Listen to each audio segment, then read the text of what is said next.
Oke, baik. Selamat pagi Bapak Hongki serta teman-teman.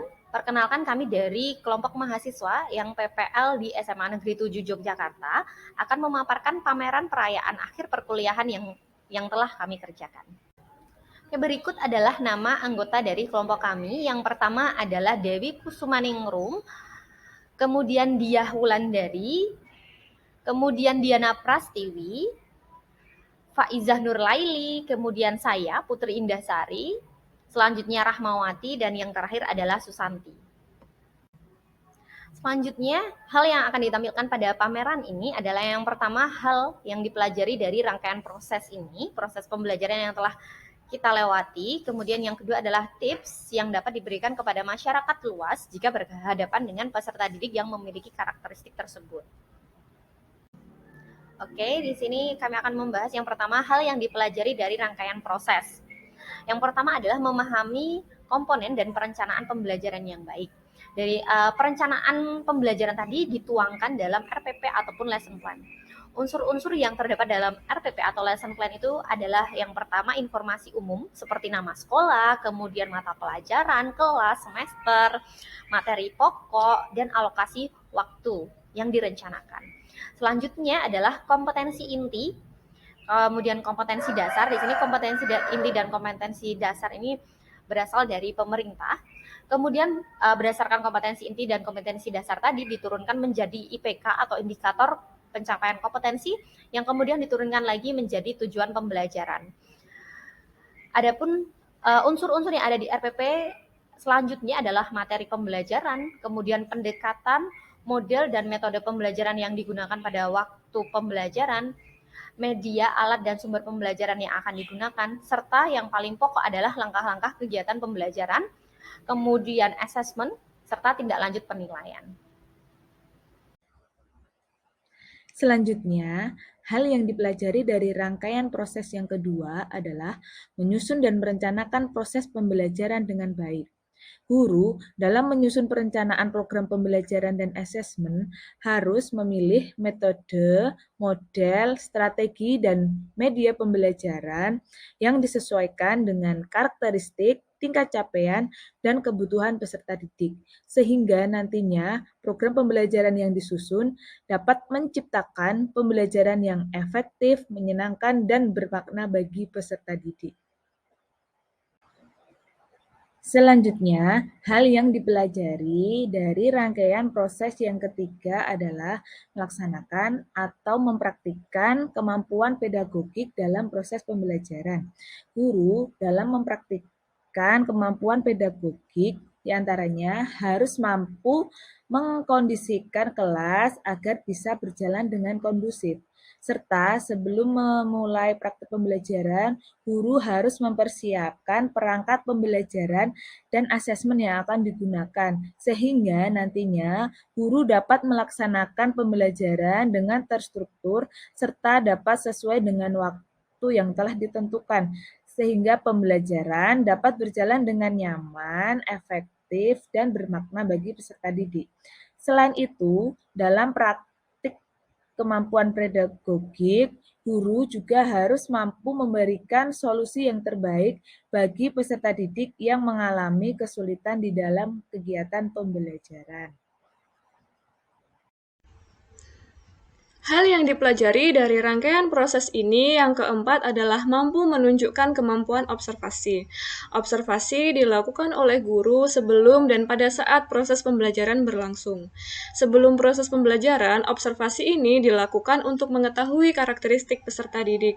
Pada saat pembelajaran berlangsung, observasi ini dilakukan oleh guru untuk dapat memberikan penilaian sikap yang dilakukan selama proses pembelajaran berlangsung.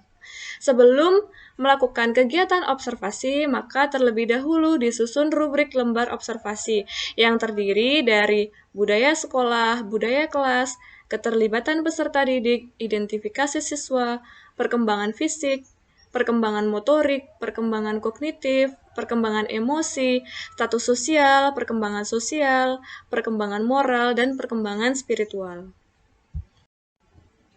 Hal yang dipelajari dari rangkaian proses ini yang kelima adalah mampu menunjukkan kemampuan dalam mengevaluasi pembelajaran dan berpikir reflektif.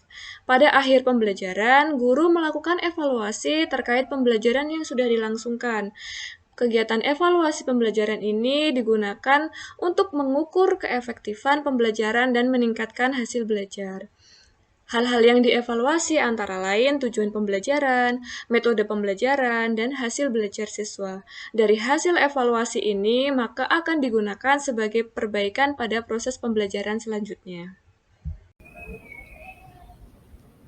Ya, hal yang dipelajari dari rangkaian proses selanjutnya yang keenam adalah mampu menerapkan strategi pendekatan pembelajaran yang kontekstual, yaitu sesuai dengan kebutuhan peserta didik, sesuai dengan tahapan perkembangan, sesuai dengan kultur budaya, dan kemampuan belajar peserta didik. Dalam hal ini adalah merencanakan pembelajaran.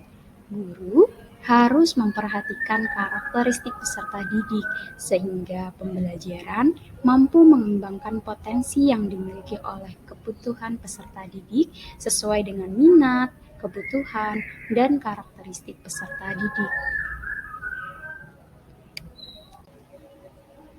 Hal yang dipelajari dari rangkaian proses terakhir adalah mampu menyajikan program pembelajaran yang telah dilakukan, dievaluasi, dan direfleksikan.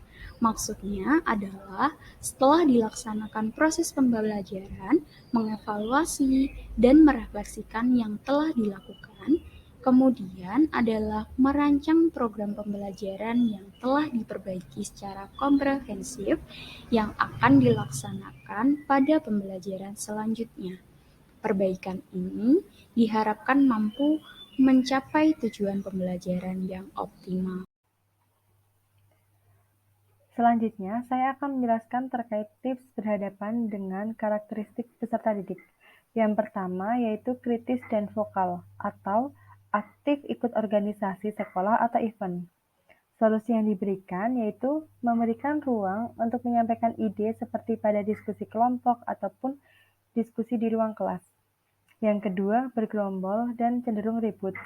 Solusi yang diberikan yaitu memberikan nasihat supaya tidak ikut ribut ketika pembelajaran di kelas, karena dapat mengganggu proses pembelajaran dan peserta didik lainnya. Kemudian ketika diskusi kelompok, mereka dibagi menjadi beberapa kelompok agar dapat bersosialisasi dan berinteraksi dengan teman yang lain. Kemudian memberikan kesempatan bagi mereka untuk melakukan presentasi di depan kelas. Selanjutnya adalah tips berhadapan dengan karakteristik siswa. Yang ketiga yaitu karakteristik individualis dan cenderung tidak diterima dalam kelompok. Maka solusi yang kami tawarkan adalah memberikan pembelajaran berupa shock moral kepada peserta didik tersebut dengan memanfaatkan berlangsungnya kejadian. Jadi tidak menghilangkan momen di mana peserta didik melakukan kesalahan atau melakukan sikap yang individualis dan tidak diterima dalam kelompoknya. Jadi di sini nanti peserta didik akan dipahamkan bahwa sikapnya tersebut tidak dapat diterima oleh teman sekelasnya. Harapannya, peserta didik tersebut akan menyadari bahwa sikap individualis yang dilakukan itu tidak dapat diterima oleh lingkungan sosialnya. Selanjutnya, proses diskusi tetap dipantau agar sifat individualis dari peserta didik tersebut tidak muncul kembali. Karakteristik yang keempat yaitu rendahnya motivasi atau kehadiran peserta didik ke sekolah. Kami memberikan solusi yaitu dengan memberikan shock moral kepada anak tersebut. Ketika momen terlambat masuk kelas, maka guru langsung memberikan pembelajaran moral pada saat itu juga. Jadi guru tidak kehilangan momen yang dimana nantinya momen tersebut akan digunakan untuk menyadarkan bahwa perbuatan atau keterlambatan masuk ke dalam kelas itu merupakan sebuah kesalahan. Kemudian yang selanjutnya adalah melakukan pendekatan emosional untuk mengetahui penyebab rendahnya motivasi peserta didik tersebut dan memberikan motivasi kepada peserta didik tentang pentingnya ke sekolah.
Sekian presentasi dari